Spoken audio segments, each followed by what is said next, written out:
Welcome to XYPN Radio, where your host Alan Moore brings you into a community of fee-only financial planners who want to profitably and successfully serve Gen X and Gen Y clients. If you're ready to get the knowledge you need from leaders in your field, learn from forward-thinking advisors, and take action on your own goals, XYPN Radio is the show for you. Here's your host. Hello, and welcome to this episode of XYPN Radio. I'm your host, Alan Moore, and I'm excited to have XYPN member Jason Speciner, founder of Financial Planning Fort Collins, based in, well, you guessed it, Fort Collins, Colorado, on the show today. Jason went to school to play football and wasn't super focused on what he wanted to do after school until his senior year, where he got serious about his future. He ended up at a regional broker-dealer where he cut his teeth learning how to get clients, do planning, and ultimately build a business. He made a transition to a different broker-dealer platform, which gave him the ability to slowly transition to his own fee-only RIA. He really built his business on AUM, but has been making a big shift to flat fees based on complexity, which he describes as simple, fair, and transparent for his clients. We talked about what factors he considers for his fees and how he's working to systematize it so future advisors at his firm can quote similar fees, and it's not just his gut. He's looking into the future as well and is starting to lay the foundation for growth, as that is the path he wants to be on. We talked about his experience hiring and managing his first employee, which took a couple of tries to get right, but he now has the right person in the seat to help him accelerate growth and take his firm to the next level. XYPN's Can't Miss Annual Conference returns to St. Louis in September 2019. This event is jam-packed with valuable content for new firm launchers and established firm owners alike. Take a much-needed break from working in your business to work on your business and connect with like-minded advisors leading the financial planning movement. Go to xyplanningnetwork.com/XYPN live radio to grab your pass today. You do not want to miss this. You can find any of the additional resources that we mentioned during the episode at xyplanningnetwork.com/207. Also, be sure to go to xyplanningnetwork.com/VIP to join our private group just for XYPN radio listeners. It's the community of advisors we've all been looking for that's there to provide support when we need it the most. Best of all, it's free. I encourage you to check it out. Again, that's xyplanningnetwork.com/VIP. Without further ado, here's my interview with Jason. Hey, Jason, welcome to the show, man. Thanks so much for being on. Hey, Alan. Thanks for having me. So let's give listeners a bit of an overview of you and your practice so they know, sort of starting out who they're listening to. So where are you located, number of clients, when you got started, if you have any type of target market, and then we will go for it from there. Yeah, so my firm is Financial Planning Fort Collins, and conveniently enough, located in Fort Collins, Colorado, which for those of you not familiar with the Colorado area, it's about an hour north of Denver. Have 88 client households. A majority of those are AUM clients, and there's also a pretty large number, about 25 to 30, that have a formal financial planning agreement. And we also have a newer agreement type, which we'll probably talk about at some point, that we have 4 clients on right now that kind of covers everything all in one formal agreement. Our target market, don't really have a niche. It's not a niche firm, I would say, but I have groups of people that I enjoy working with and just find more success with. Sure. The 2 biggest ones are public service employees, and specifically employees of the University of Colorado Health, which is a health system here in Colorado, and then Colorado State University. And then also people making Colorado a new home. We have a lot of folks coming into the state, and especially northern Colorado. And so that's been, good, helping them kind of transition and move here from a financial standpoint. Yeah, the whole state, but particularly Denver and anything near Denver, has just blown up in the last few years. It's pretty amazing. Yeah, it has. So it used to be like 20 minutes from the airport into downtown. Now it's at like 40. That train that goes in is getting more and more attractive every time I go. It's right. It's helping.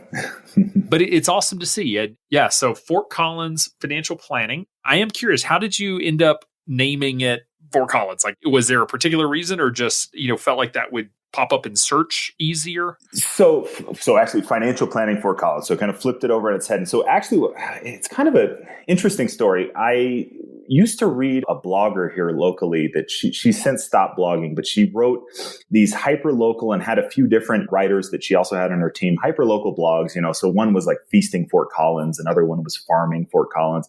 And they were just all about stuff that was kind of going on within the community. So like Feasting Fort Collins was like she would go and review restaurants. And, I approached her and I said, I know you don't have a personal finance blog and I don't necessarily want to write one specifically for your blog network, but I'd like to do and dabble in this a little bit. And so I was wondering if I could name it Financial Planning Fort Collins. And so the name kind of came from that idea. She said that's fine. She didn't have any issue with it. And so that name started as a blog. And then eventually, as things kind of went along, became the firm name as well. So that's awesome. Yeah.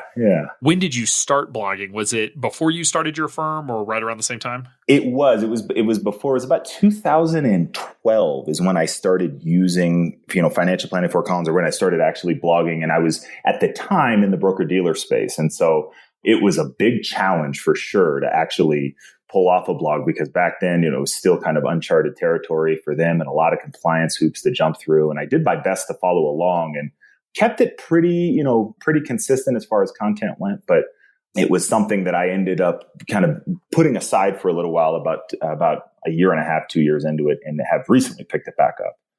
Very cool. Yeah, I'll never forget having Jeff Rose on the show, and he talked about he ended up leaving his broker dealer because they wouldn't let him say "I love Roth IRAs" because that was against their rules. Yeah, and he was like, "Well, then there's nothing I can say if I can't talk about how much I love and adore Roths." Exactly. Cool. Yeah, definitely some stuff we want to dig into there.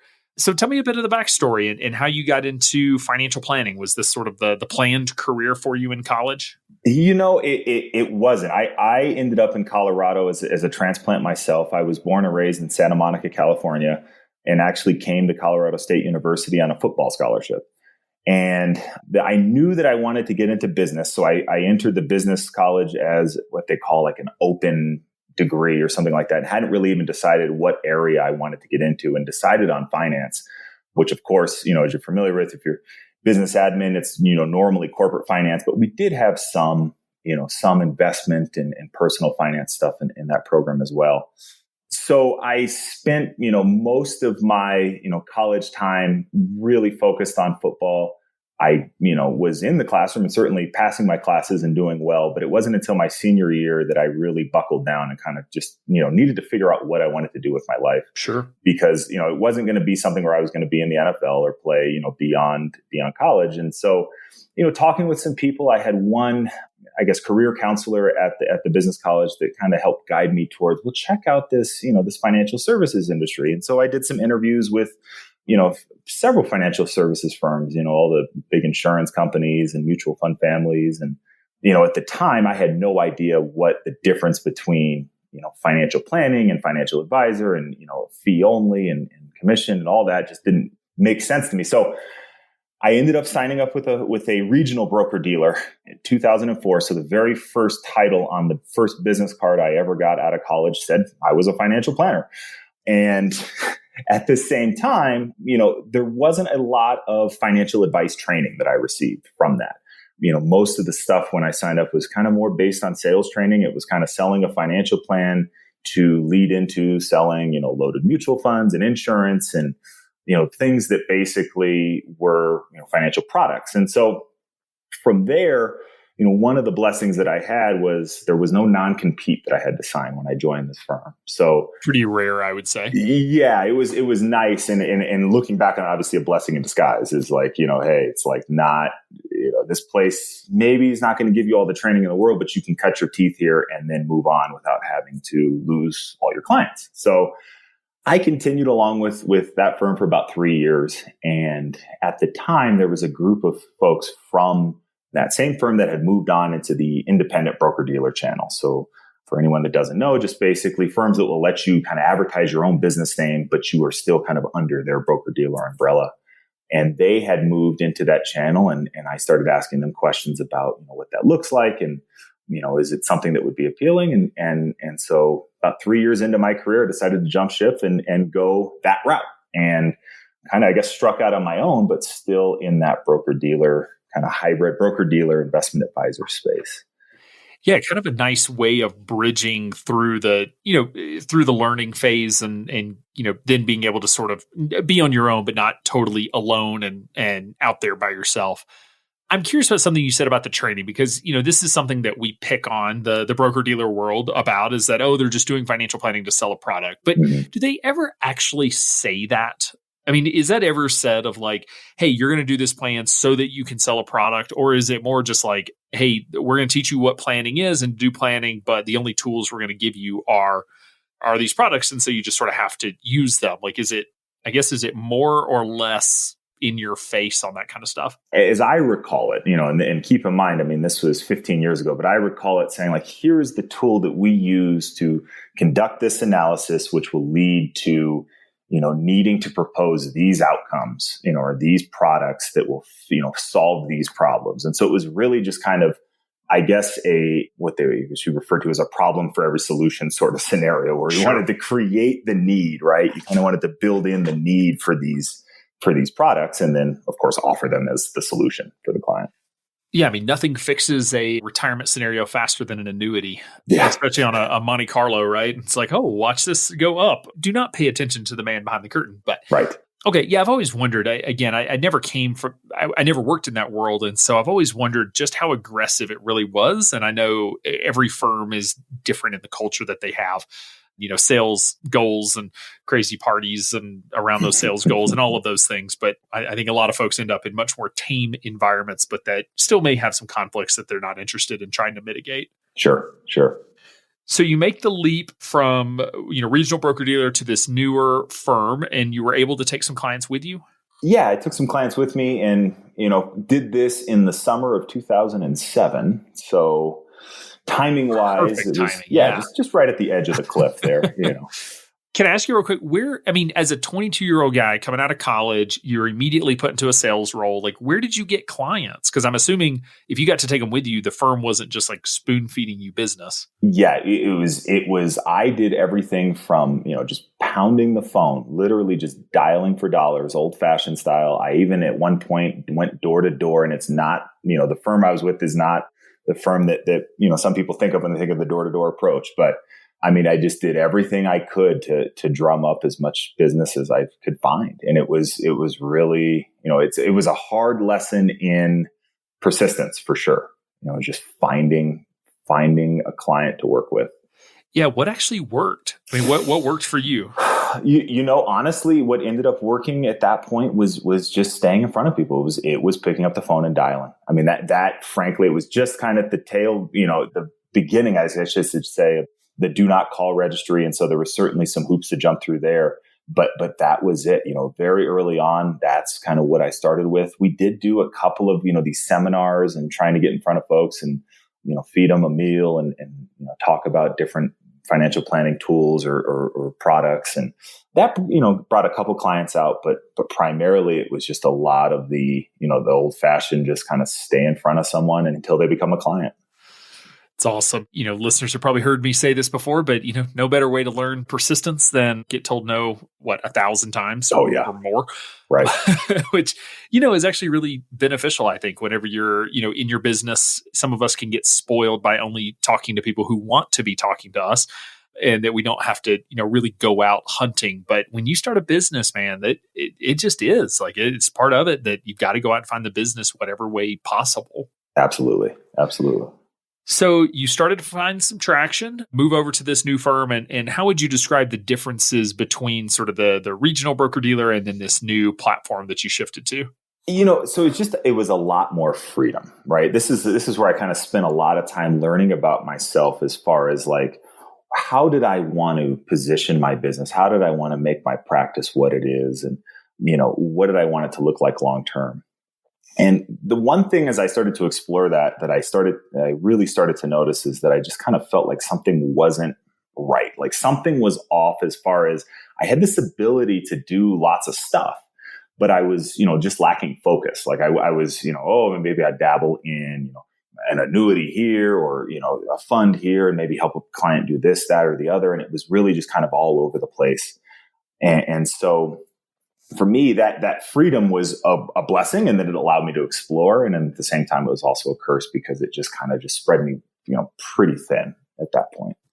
So then, what was the day-to-day like? I mean, was it really just out, knocking on doors, still trying to drum up business, or did you see a bit of a transition at that point? I did have, by that point, had a little bit more of that, referral-based advantage, right? I had clients that were certainly sending me new clients, but I was still spending a lot of time, staying in front of either prospects that I had reached out to before, while I was at my old firm, and just still trying to find, kind of new ways to get in front of people, frankly. And so, I had still that, I hadn't really explored any other way. I didn't know any better at that point. I hadn't really looked into it. I kind of felt like I probably spent the first 5 years of my career being pretty just focused on like, I just got to get, enough to make a living sort of thing going on, and not really, drilling down into exactly where I wanted to get to from a, practice standpoint.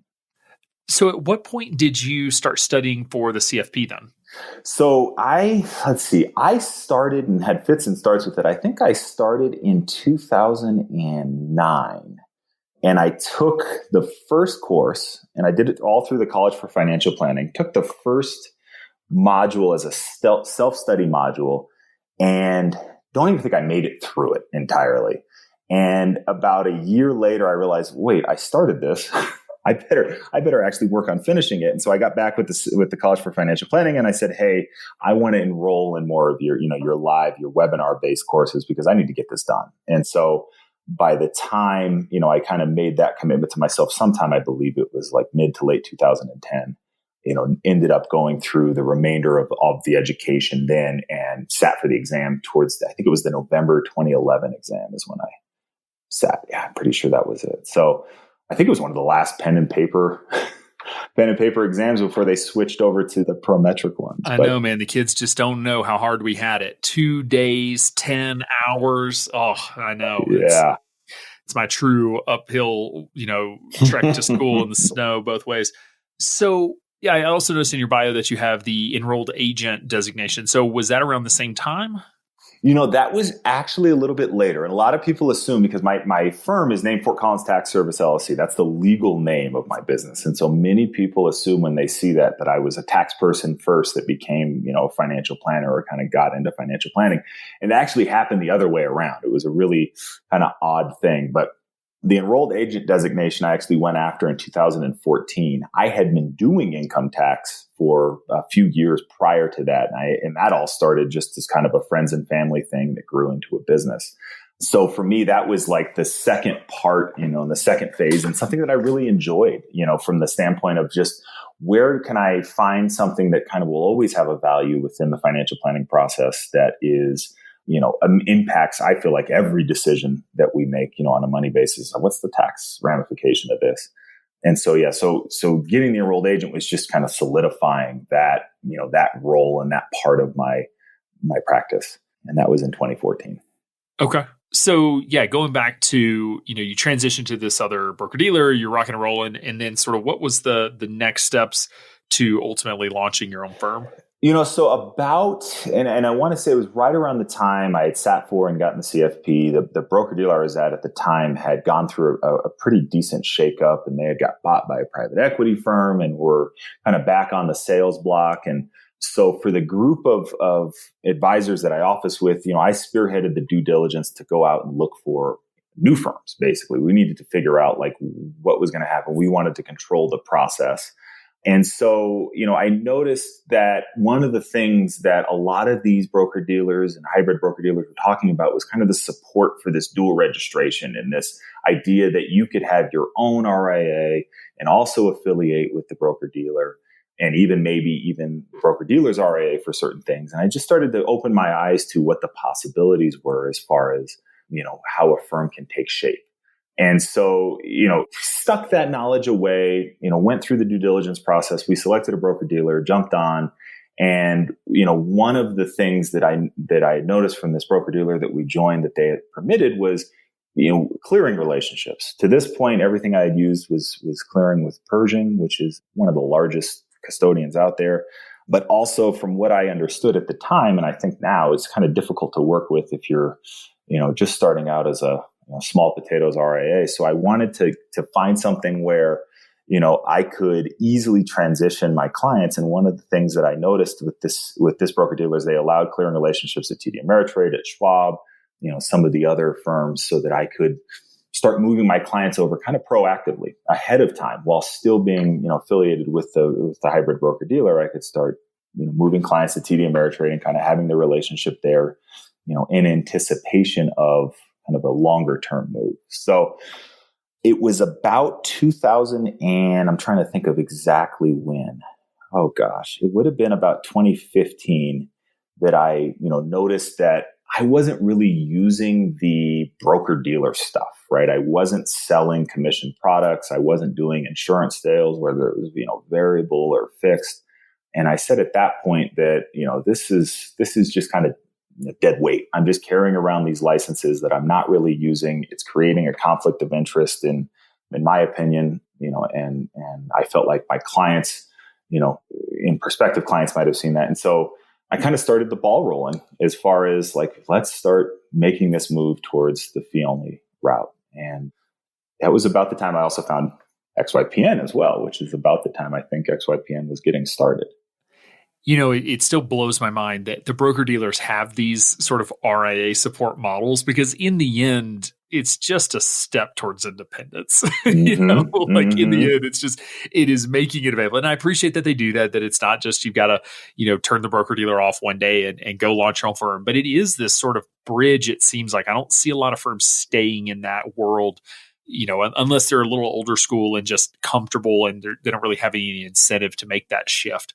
But to your point, and this has actually been one of the fun things over at AdvicePay and talking with some of these firms, since they use AdvicePay for their billing, is just the complexity of the firms where you can have a broker dealer and maybe you're associated with your own RA or their RIA or some other corporate RA, and maybe you're using the BD or maybe you're using an OSJ in between them and the BD. I mean, it's just like, oh my goodness, but you all have the same email address domain.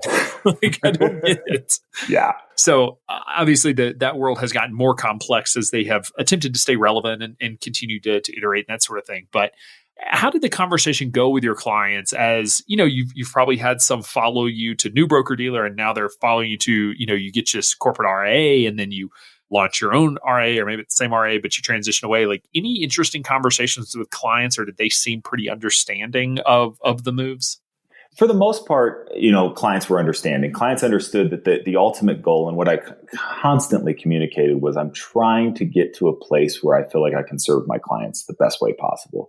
And so they were understanding of that. They understood that, as I grow as a professional and as our relationships grow, I want to, be moving towards something that I'm comfortable in delivering the service that I'm delivering to my clients. And so, there were certainly clients that left at every step of every move, and, looking back on it, 3 or 4 different moves, it's on some level, that's going to happen. But at the same time, especially for this last move, I really started to make it kind of a slower, march, as opposed to hey, I've just left so-and-so and you need to, come in and sign a bunch of paperwork. We really took a little bit more time with that move so that I could explain the process, explain why it was happening, and, make clients more comfortable with it.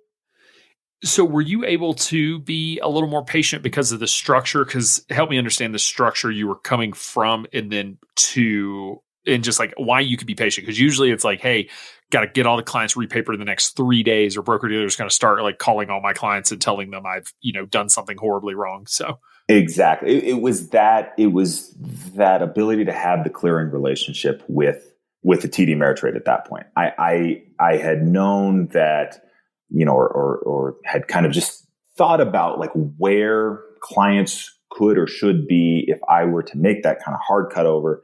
And so that ability to have, and start moving clients over to TD Ameritrade, still using the corporate RIA as the investment manager, right? Or as the RIA firm, and clearing at TD Ameritrade meant that once we made the move, and once I opened up my firm to do investment management, right, or put that on the ADV, it was a single form essentially on TD Ameritrade side. I didn't have to repaper accounts entirely, open up brand new accounts and transfer things over and do this and that. I just had had to sign one form. So preparing clients kind of for that, that happening, and telling clients like, hey, you're going to get one form. It's going to come in DocuSign. All you have to do is click here and we're done. Like that was a pretty, when I got there, pretty easy, and just kind of moving clients along. I didn't have to do, 100 clients at once as far as getting them into TD Ameritrade. It was, a few clients a week as I went along, for a year, essentially moving them into TDA's platform. Makes sense. So talk to me about sort of the launch process and what that looked like, considering you were coming over with clients, which is a little different than when you're starting from scratch and just out hunting. It sounds like your first year really was transitioning clients and paperwork and having those conversations. Yeah. So the very first year of my firm so the firm was approved in June of 2016 as an RIA, but it was financial planning only. So I had no investment management stuff on the ADV. It was just financial planning. And so at the time, again, I was dually, or I guess triply registered, with my own RIA and then the corporate BD and RIA. And so I had some clients where I was writing, just financial planning agreements. So anytime I had a client come in, we were going to talk specifically financial planning. We weren't going to deal with investment management. We weren't going to, do anything else.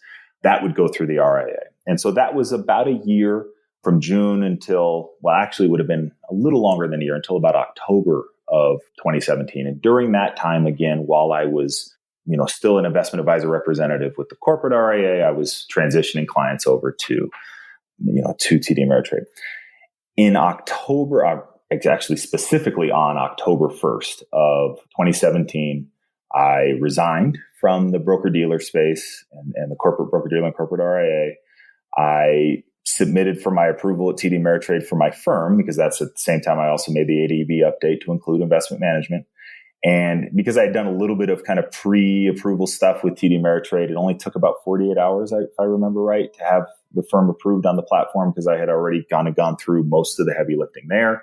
And as soon as that happened, it was, that first, month was just spent getting those clients over. So there was a bit of that kind of hard cut over and let's go. But it was just sending folks, hey, this is the DocuSign I had talked to you about. Go ahead and sign it. So within 30 days, by the end of October, about 95%, in fact, exactly 95% of the clients that I had wanted to come with into the new firm were there. And so it was by November, it was like nothing happened, essentially. And we were just moving forward, essentially, with the firm. And so it was, from there, it was now refining financial planning Fort Collins as a registered investment advisor that is independent of, no broker-dealer affiliation, no corporate RIA affiliation. And it felt good for sure. Yeah, it sounds like it was pretty freeing. Yes.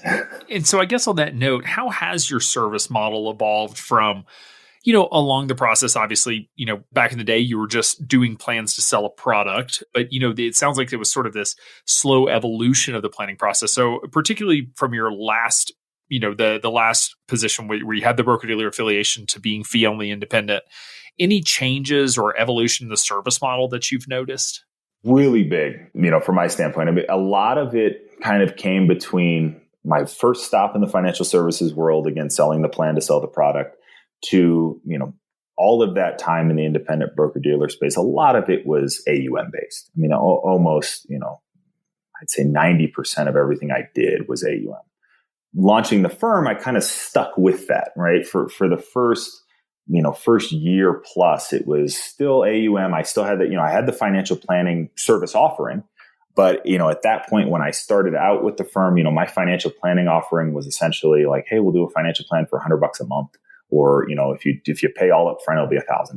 It was like a very kind of, almost marginalized service offering, and, what I've intentionally done at this point is kind of flip that entirely on its head. And what I mean by that is, going forward, I'm really looking at and thinking, the real value here for clients is the planning. It's not the AUM. I mean, investment management is a part of the puzzle. It's not the whole thing.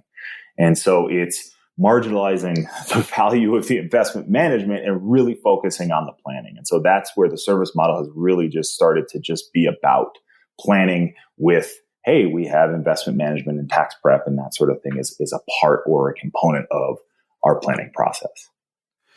So someone comes in, they want to get signed up for services. They think they need what you offer, but they're not sure yet. What is the service model that you're selling then? Is it, and the fee structure associated with that service model? Yeah. So I intentionally stopped accepting AUM or project or hourly financial planning, like any of that, very segmented or very specific thing. I basically decided to not accept new clients for that. Right now, the the model that we're using is something we call a comprehensive services model. And what it is kind of bundling the financial planning on an ongoing basis, the consultation time, unlimited consultation time, investment management, tax prep.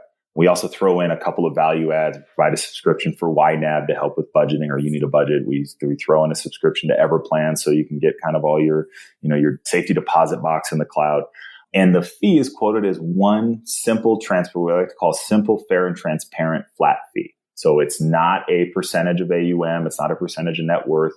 Each service proposal is a custom dollar amount for that client that we come up with based on, again, in Colorado, it's a complexity standard, but, internally making an estimation of the time that it will take and so on. And so we go through, quote that. If the client signs up, we begin the process with a full-on financial planning process, a couple of data consultations, which are just basically learning more about the client, understanding their needs, their quantitative and qualitative information, going through to the recommendations and strategies meeting, and then just kind of launching or kicking off our long term. And so what financial planning actually looks like is, instead of it being this written book that I kind of slap down on the desk and say, here's your financial plan, let's get it taken care of.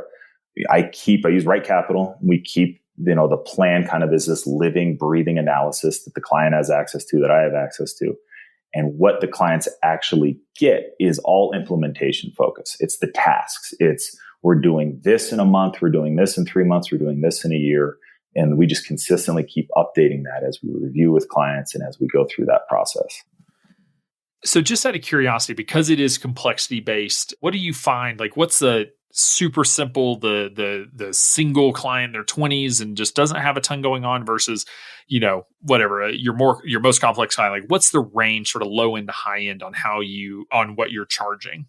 So I did implement a minimum. So the minimum fee is $4,000. Okay. I'll kind of back up on the pricing just to make it a little more clear. So one of the things that I've done is, if you think of AUM pricing and you think of like someone charges, X percent on $100,000 or certain ranges, flip that on its head and just say, if I charge you $4,000 a year, we're going to include up to a certain amount of assets that we'll manage. So in that first tier, if they're paying the $4,000 minimum, it includes up to $500,000 of investment management.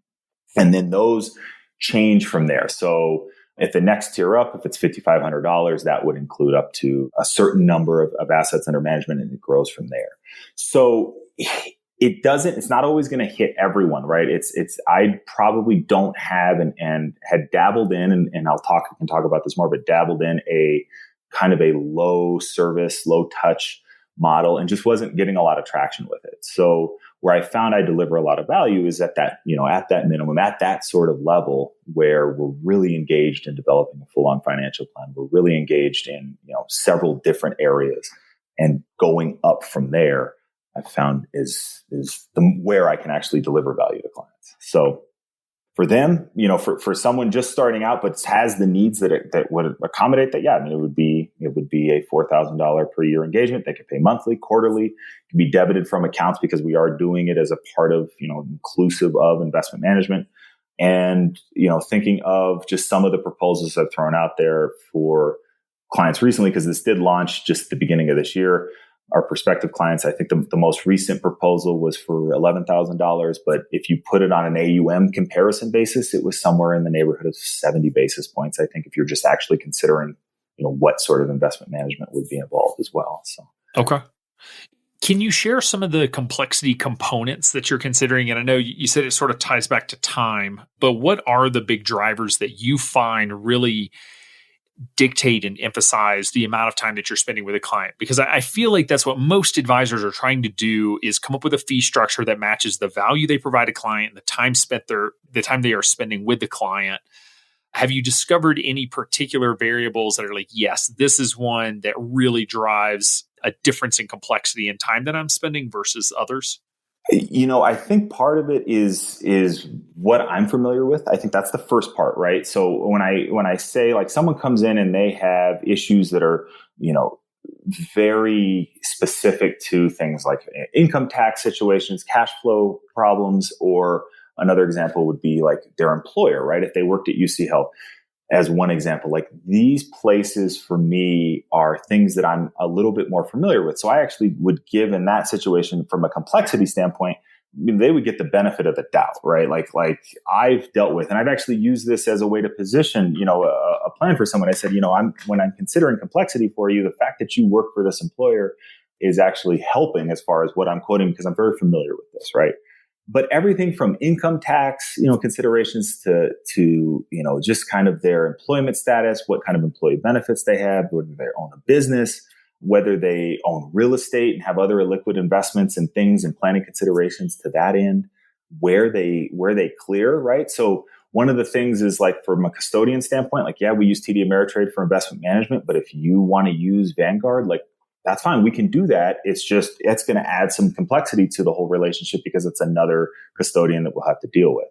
Any kind of relocation they've done. So obviously if someone's, one of the things is people moving into Colorado, moving into the area. Well, if they're coming from, another state and they have, 2 rental properties in that state and we're going to have to file a tax return there, or they have like an LLC that owns these rentals, that can add to it as well. So, and then how far away they are from financial independence, right? How far until they're going to be retiring? Are we really grinding on stuff now, or do we kind of have more time to set up their plan and kind of what they're looking to get accomplished? Yeah, I think that's, again, to a lot of advisors, the complexity model makes a lot of sense, but it's still somewhat frustrating to try to figure out like what goes into that. Because that's something we're building over at AdviceBay is actually a fee calculator that people can use that's pretty flexible, that people can use to sort of custom build their own fee schedule. And when we were trying to build templates, it was like, oh my goodness, because it's so hard when you have, every advisor's complexity measures are different. So we just have to build it like super customizable, and that's fine. But I think that's frustrating for some advisors trying to figure out what is the best way and, what's going to work for them and their clients to be able to build out that model for themselves. It's definitely hard to make it formulaic for sure. One thing I'll say is, just from experience, and maybe it's an experience thing, maybe it's not, but it's also, if you just take and start with, right, the more traditional, everyone's familiar with AUM, or at least a lot of people are familiar with the AUM model. If that is kind of the guideline or the baseline, I always consider, like, if I were charging this person AUM, like what would that look like? And work from there on, well, just because they have $2 million or they have $1 million or they have, $10,000, it's not going to necessarily be any harder on the investment management side. But if I were charging AUM, I'd be making, a boatload more if they had 2 million, right? So it's more of just, starting there and then figuring out, okay, well, where am I actually creating value outside of that investment management process? And with all of these other factors that, you just think of in someone's financial life, and just trying to either whittle down or build up if necessary, what exactly I'm going to bring to the table for the fee that client's going to pay. How has the client response been to the flat fee? Have you found higher close rate, any major pushback or anything going on there? It's been really weird that, and I was actually talking to Regina about this, my client service and engagement specialist, about how we have seen almost the same exact questions come from prospective clients. And what I've noticed is clients are more engaged in reading through the ADV, understanding like what they're getting for what they're paying. And they're asking about these services that don't necessarily always apply, but just they happen to be in our ADV. But what I'm finding is it's almost baffling, I guess. One of the questions I had was, well, how do you know what the value of our, how are you calculating this fee if you don't know, the value of your accounts? I say it has nothing to do with the value of your accounts right now. It has to do with the fee that you're being quoted. Like, it's a flat fee. So it's somewhat baffling, but at the same time, the close rate has been very good. Again, it launched at the beginning of the year or late at the end of last year. It's been proposed to, let's see, eight people, and half of them have signed up, and the other half, and no one has said no to this point. So it feels uncomfortable to say, like, your fee will be $11,000. It's definitely a different take on it, instead of saying, well, you're going to pay 60 basis points or whatever that, that AUM fee would be. And it takes some getting used to from them. But I think once they kind of put the value equation together, it's helpful for sure.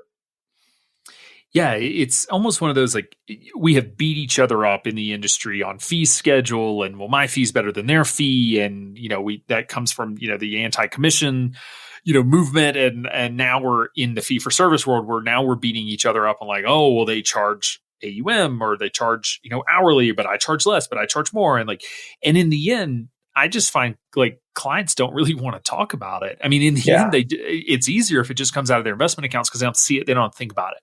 I'm with you on wanting to make it transparent and wanting clients to be able to see what they're paying because I think they deserve and hopefully want to evaluate the value of what they're getting for the fees that they're paying. But the reality is they just don't want to think about it. And so we have introduced this extra layer of challenge for like we're forcing conversations about the fees when we didn't used to have to. Now, granted, that also means we get to work with a lot more clients because these are clients that don't necessarily have the assets to support an AUM-based fee. Sure. But it'll be interesting to see, sort of what you see going forward because yours, some folks say flat fee and they mean like $5,000 a year, every client, no questions asked. Yours has some variability. Yes. But which I don't think is a negative, but like how that changes over time and if those fees can actually go up over time or if you're going to feel pressure to reduce those fees because so much of the complexity and time spent is solved in those early years. Any thoughts or concerns or plans around that and sort of how to keep your business healthy while also, having this fee structure? Yeah. So there's two things I think about with this that I worried about, but I thought kind of like, a medical decision where I thought that the benefits would outweigh, any of the side effects was one is going into the future. When does this get repriced? When do we say, hey, when do we have the conversation about renewal? So I set out to say every 2 years, we're going to reevaluate this. And, even specifically say that, unless you have some major change, that dictates that you have far less things and far less complexity going on, don't expect that fee to decrease. If anything, it would stay the same or possibly even increase. The other part is replicating it. The other part is if I have another advisor, and that advisor is now quoting a fee, how do we make sure that fee is consistent with what I would have quoted that Sure. person or what anyone else would? And so there has to be, some consideration to eventually making sure that there's a repeatable, process to this. But I really think, and my belief is that if we're honestly communicating the value we can provide, and if it's justifiable, like that should be the fee, that we're quoting. And I don't feel like I should be, cheating myself out of, something where I'm doing, tons of work for someone that has very little AUM, but that's just the agreement we signed up said that, charging them based on their AUM. I don't think that's fair to me. And then at the same time, I don't think it's fair for the client that has a pretty low complexity situation, and tons of assets for me to manage. And so it's that incremental, I think, reduction of an additional conflict of interest that exists within that fee only model. So hopefully, I don't think it's not without its chain. It doesn't lack entirely, these challenges, but I think as time goes on, I can solve those parts of it. So. Yeah, those are some great points when you mentioned earlier that it's hard for the fee structure to be formulaic. And it's like at some point it will have to become formulaic or you're the only one who can ever quote, right? Because you have a gut for it. I like the book. I don't agree with his investment philosophy, but Principles by, Ray Dalio. Is that how you say his name? Mm-hmm, mm-hmm. Anyway, one of the things he talks about in that book is, basically outline the process that you think you're following and then every time you go to quote a client, go through that process. And at some point you're going to break it because you're going to be like, oh, but I wouldn't only quote 8,000, I quote 12,000. Why would I quote that? But the formula says this. And it's like these incremental changes and developing these sort of principles that turn into formulas. Anyway, that's what it makes me think of is sort of this incremental shift or incremental improvements of the process until it actually matches the way you want it to operate. Precisely. Yeah. So shifting gears a little bit, I mean, where are you now finding success in growing the business? Because you've been bringing on, quite a few clients and you're growing and all of that. So where are you finding clients? Is it still sort of the way it was in the past, or do you have some new areas of marketing or sales that are proving to be effective? Oh, thank goodness I am not. Yeah, no, not pounding the phones, not knocking on doors. Yeah, that is long gone. But we've definitely, worked on and I had mentioned Regina earlier. I brought on Regina originally as effectively someone that could help with the marketing and help with the engagement, of whether it's through social media or whether it's through blogging and just kind of helping me kind of tie all that together. And so that has been kind of where we're putting our marketing efforts is definitely into, I guess now it seems to be the more traditional places to market, putting out blogs, putting out email newsletters, putting out social media content. And so we're definitely getting some traction there as far as, people either coming in from like a NAPFA post or XYPN, advisor finder and those sorts of things. And then a lot of it is still predominantly is referrals. It's clients coming in from existing clients that say, hey, I know so-and-so, they had a really good experience. We want to sit down and chat more. And it just builds from there.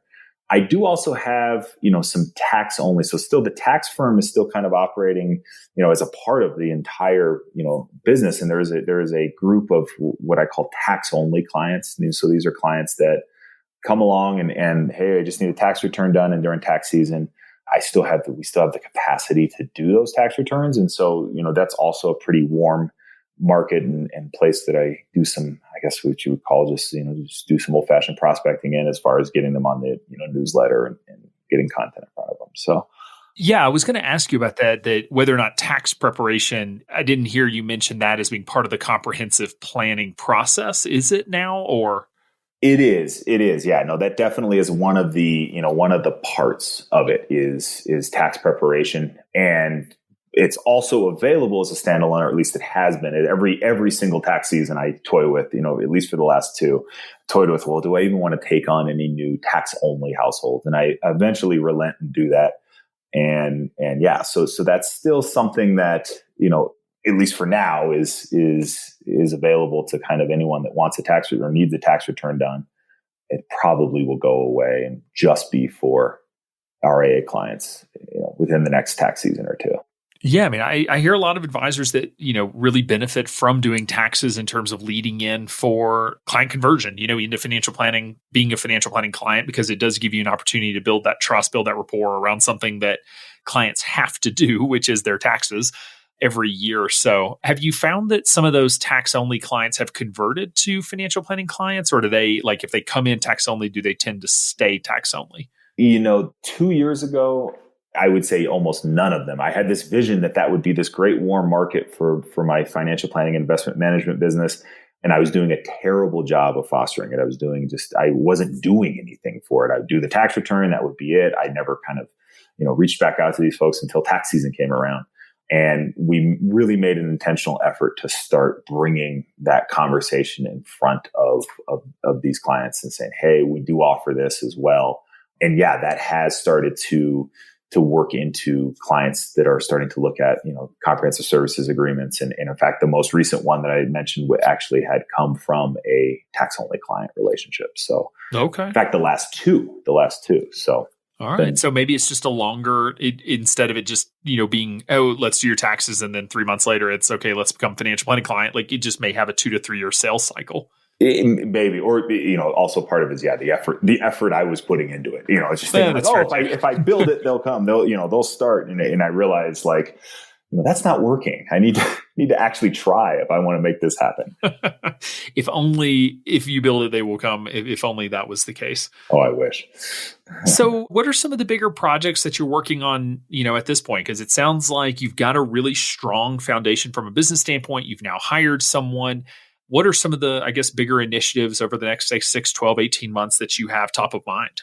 Yeah, hiring was kind of my next, my adventure in my business, and finally found someone that's the cliche third time's a charm, but it was my third hire, Regina, who turned out to be kind of the rock star, so to speak. And so she came in as a kind of more marketing focused sort of role and has already, transitioned into a client service area and is working on the paraplanner designation from the College for Financial Planning, which will eventually lead into, we think, next step is for her to take the 65 and start to take on some advisor responsibilities. And so what it is, from here, I think the big project as time goes on in the next year or two is scaling the practice from a personnel standpoint. It's, I have been a one-man band for most of my career. I now have a really good employee. And I think that employee can work into a role that, becomes an advisor role. And then what do we do from there as far as backfilling? As far as, we still need someone to help with and deal with the marketing and the engagement side. We still are going to need the client service and more of the administrative tasks taken care of. And so it's just working on continuing to scale the business so that, we can continue to grow, because that comprehensive services model, like, I think it's great that it's, something that, kind of captures the client situation, and it's, in one shot.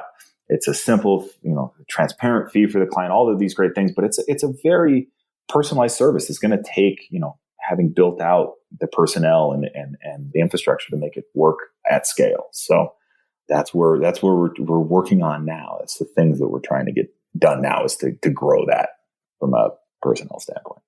I love that you're paying attention to where you want to go, because as you're noting some of the decisions that you're going to make around infrastructure and hiring and, career paths and all of those things are driven by ultimately where you want to end up, and it's just so important to keep top of mind. I also appreciate something else that you said in there, because people tell me quite frequently, well, I don't want to manage people. And I'm like, well, have you ever managed anybody? Like, no. Like, well, then you don't know if you want to manage people until you've managed people. Or our only experience was in when we were a server or in retail, and it's just a different type of employee. And when you get a rock star, when you get someone who's just so much better at their job than you are, it's so empowering to be able to just take a step back and go, yeah, this is awesome. Be able to surround myself with awesome people. Like, it's just different. When you can say someone's a rock star, it's just a different level. Yeah. Yeah. And the first time I realized, because it's all practice, right? When you say you don't want to manage folks, it's a lot of it is just what kind of experience do you have with it? And, we all try things and we're either, really good or really bad at them initially, and, just refining that approach. And the first time I realized that I could kind of, step back a little bit and let Regina do her thing was definitely, a very freeing and enjoyable moment to say, like, hey, I can set this here and I can go work on this, and so that was huge. That was huge. Yeah. My management philosophy, I call it the 50-40-10 rule. 50% of the time, my team member will do exactly the same thing I would have done. That's easy. We did it the same way. 40% of the time, they will do it a different way than I would have done, but it's not necessarily wrong. And then 10% of the time, I don't like the way they did it, but one of us is wrong, and I'm not sure who. And I used to say, like, oh, I'd go in and fix it, but it's like sometimes I've learned that when it falls in that 10%, I'm actually the one that's wrong. Yeah. And when you hire people that you trust, you can get out of the 40%. And I think that's where advisors really struggle is one, they hire people that they are better at their job than the person they're hiring. And if you are better than your employee at their job, you will micromanage them. You will live in that 40% because it's this lack of trust. But if you hire great people, you can really take a step back and say, hey, you know what, this 40%, I'll let it go. And it's hard. It's not easy. It takes practice and you're going to screw up, but I'm going to let it go because I trust you to make the right calls in these situations, which is so critical if you want to grow. If you want to be a solo and just have one team member, okay, whatever. But if you want to grow a business, it takes a lot of focus and effort in those areas. Yeah. And I think just to speak to that, one last little thing is, for me, what worked for that as far as taking my hands off of it and trying, to not be a micromanager was I eliminated the idea that, we had to be tied to a desk. So I eliminated an attendance policy. I said, get mobile. I like to be mobile. I like to work, kind of anywhere I am and feel comfortable doing it. So why don't you do the same thing? And that really helped to allow her to thrive, wherever she felt comfortable working. And so I think that works, that works well to kind of take the more hands-off approach there. I love it.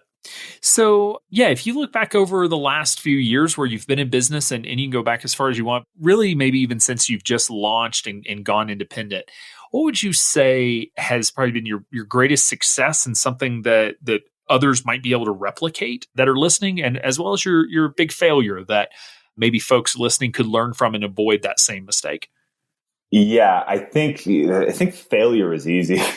Failure just goes back to the conversation we had is I tried to hire and didn't do a good job at it, and realized that part of the, probably the biggest part of the reason why is that I was doing the wrong things. I was micromanaging. I was trying to drive, these very specific things and trying to kind of just, be like a puppeteer as opposed to a manager. And so that was not good. And so just pivoting on that for sure, took that failure and changed it into a success.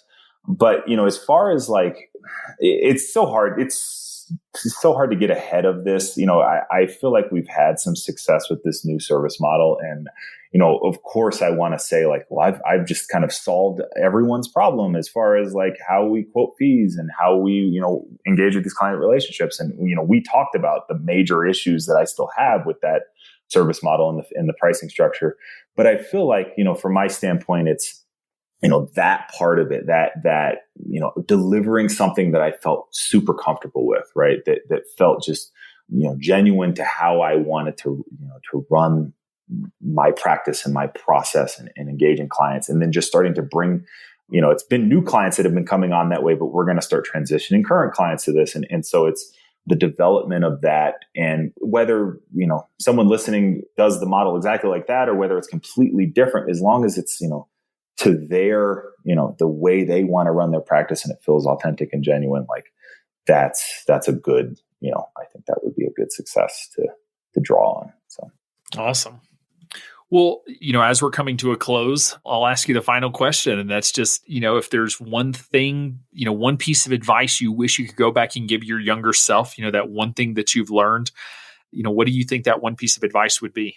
So, and I am prepared. So the thing I thought about when I considered how to answer this question had to do with trusting my value, right? I think of all of the things that I had done, over my entire career, probably the bigger missteps had always been something that involved kind of undercharging for something or trying to position myself as like when I started my tax practice, I would do tax returns for nearly as much as it costs to go get a copy of TurboTax and do it yourself. And so, it's really just trust your value, believe in what you're bringing to the table for your clients, and understand that, there is a lot that you can do for them and that is valuable to them. And even if it feels uncomfortable, know that you have a tremendous amount of value in their life, and keep pressing.